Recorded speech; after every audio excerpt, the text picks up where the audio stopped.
नमस्कार दोस्तों, घरेलू टोटके चैनल में आपका स्वागत है। दोस्तों, हिंदू धर्म में व्रतों में सबसे महत्वपूर्ण एकादशी का व्रत होता है। पौष माह में शुक्ल पक्ष को पड़ने वाली एकादशी व्रत को पौष पुत्रदा एकादशी का व्रत कहा जाता है। इस दिन भगवान श्री हरि विष्णु जी और माता लक्ष्मी जी की पूजा विधि विधान से की जाती है, क्योंकि दोस्तों एकादशी का व्रत भगवान श्री हरि विष्णु जी और माता लक्ष्मी जी को समर्पित होती है। दोस्तों, मान्यता है कि पुत्रदा एकादशी का व्रत रखने वालों की भगवान श्री हरि विष्णु जी व माता लक्ष्मी जी सभी मनोकामनाओं को पूरी करते हैं, और जो व्यक्ति संतान कामना करते हैं उसके लिए यह व्रत सबसे उत्तम माना गया है। दोस्तों, यह व्रत करने से निसंतान व्यक्ति को संतान की प्राप्ति होती है और उन्हें मोक्ष की प्राप्ति भी होती है। एकादशी का व्रत करने से सभी पापों से व्यक्ति को मुक्ति मिल जाती है। दोस्तों, पौष पुत्रदा एकादशी व्रत इस साल 23 जनवरी दिन शनिवार को रात 8:56 से प्रारंभ हो रही है और 24 जनवरी दिन रविवार रात 10:57 तक रहेगी।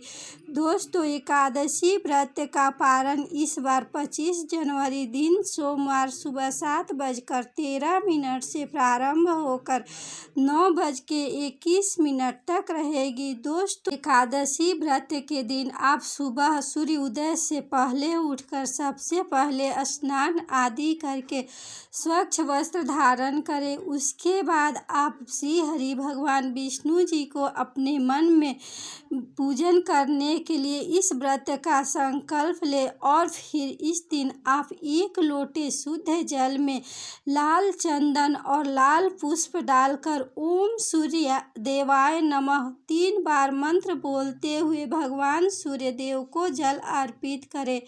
और दोस्तों, इसके बाद आप इस दिन भगवान कृष्ण जी के बाल स्वरूप की पूजा करें। इससे आपके जीवन में संतान की प्राप्ति होगी तथा संतान है तो उनसे आपको सुख की प्राप्ति होगी।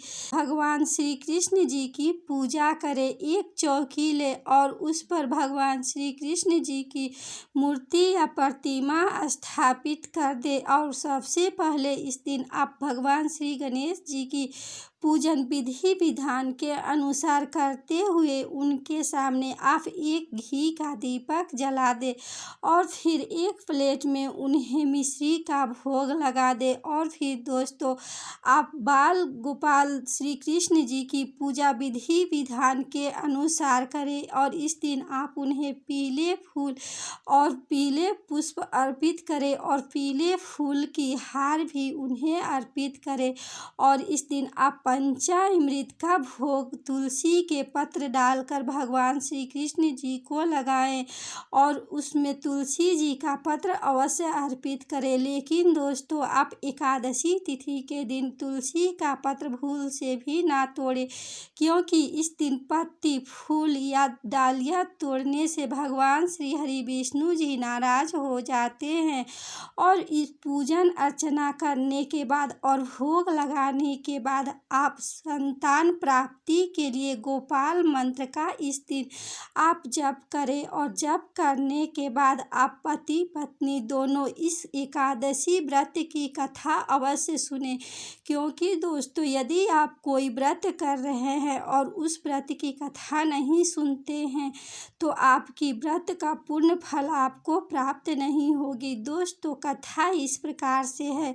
धार्मिक कथाओं के अनुसार भद्रावती राज्य में सुकेतु मान नाम का एक राजा राज करते थे। उसकी पत्नी सव्या थी। राजा के पास सब कुछ था, सिर्फ संतान नहीं थी। ऐसे में राजा और रानी उदास और चिंतित रहा करते थे। राजा के मन में पिंडदान करने चिंता सताने लगी थी। ऐसे में एक दिन राजा ने दुखी होकर अपने प्राण लेने का मन बना लिए थे। हालांकि पाप के डर से उसने यह विचार त्याग दिया था। राजा का एक दिन मन राजपाट में नहीं लग रहा था, जिसके कारण वह जंगल की ओर चले गए। राजा को जंगल में पक्षी और जानवर दिखाई दिए। राजा के मन में बहुत बुरे विचार आने लगे थे। इसके बाद राजा दुखी होकर एक तालाब के किनारे बैठ गए। जब राजा तालाब के किनारे पहुंचे तो वहां पर ऋषि मुनियों के आश्रम उन्होंने देखा। तब फिर राजा आश्रम में चले गए और जब ऋषि मुनियों ने राजा को देखा तो वे प्रसन्न हुए और उन्होंने राजा से कहा कि हे राजन, आप अपनी इच्छा बताएं, क्यों यहाँ आए हैं। राजा ने अपनी मन की चिंता मुनियों और ऋषियों को बताई। तब राजा की चिंता सुनकर मुनि ने कहा कि आप पुत्रदा एकादशी का व्रत करें। मुनियों ने राजा को पुत्रदा एकादशी व्रत रखने को कहा। राजा ने उसी दिन से इस व्रत को रखा और द्वादशी तिथि को इसका विधि विधान से पालन किए। इसके फलस्वरूप रानी ने कुछ ही दिनों बाद गर्भ धारण किया और 9 महीने के बाद राजा को एक अति सुंदर, पराक्रमी और तेजस्वी पुत्र की प्राप्ति हुई। इस प्रकार से भगवान श्री हरि विष्णु जी की कृपा से और एकादशी व्रत की कृपा के और प्रभाव से राजा और रानी को पुत्र की प्राप्ति हुई। दोस्तों, इस प्रकार आप इस व्रत की कथा सुनने के बाद भगवान श्री कृष्ण जी को भोग लगाने के बाद आप उनकी आरती करें और आरती करने के बाद आप एक प्लेट में एक रोटी लेकर गौ माता के पास चले जाएं। दोस्तों, एकादशी व्रत के दिन यदि आप गौ माता को रोटी खिलाते हैं तो आपके जीवन में सुख और समृद्धि एवं सौभाग्य आएगी, क्योंकि गौ माता में नारायण का वास होता है एवं गौ बहुत ही परम पूजनीय पशु होती है। जिस स्थान पर गौ माता रहते हैं वह स्थान पवित्र और पुण्य हो जाता है। इसलिए इस दिन आप गौ माता को प्रेम पूर्वक रोटी खिलाएं। आप उन्हें उस दिन फेंक कर रोटी ना खिलाएं या जूठी रोटी इस दिन उन्हें ना खिलाएं। अपने हाथों से इन्हें रोटी खिलाकर आप गौ माता की 11 बार परिक्रमा करें। और दोस्तों, परिक्रमा करते समय आप इस दिन ओम नमो भगवते वासुदेवाय नमः मंत्र का जाप करते रहे। जब आपकी 11 बार परिक्रमा हो जाए तो आप गौ माता को प्रणाम करें और फिर आप अपने घर चले आए। दोस्तों, इस दिन गौ माता को रोटी खिलाने से आपको 33 करोड़ देवी देवताओं का आशीर्वाद प्राप्त होगा और भगवान श्री हरि नारायण की कृपा भी आपको प्राप्त होगी, क्योंकि दोस्तों गौ माता के शरीर में नारायण का वास होता है और गौ माता पवित्र और पुण्य पशु मानी जाती है। इस दिन इनकी सेवा करने से और इनका आशीर्वाद लेने से आपके जीवन में सुख, शांति एवं समृद्धि बढ़ेगी। लेकिन दोस्तों, यदि आप एकादशी का व्रत कर रहे हैं तो भूलकर गलती से भी इस दिन इन कामों को करने से बचें, क्योंकि दोस्तों सनातन धर्म में सभी व्रतों में एकादशी का व्रत बेहद शुभ माना गया है।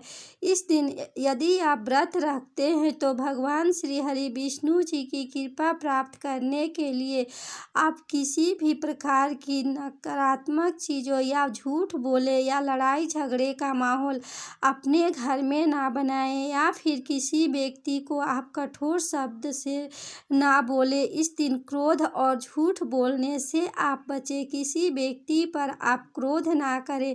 इस दिन आप सुबह जल्दी उठें और शाम को सोना नहीं चाहिए। इस दिन रात्रि जागरण करते हुए आप भगवान श्री हरि विष्णु जी के भक्त आरती और मंत्र जाप करें, भजन करें। इससे आपको इस व्रत का पूरा फल प्राप्त होगा।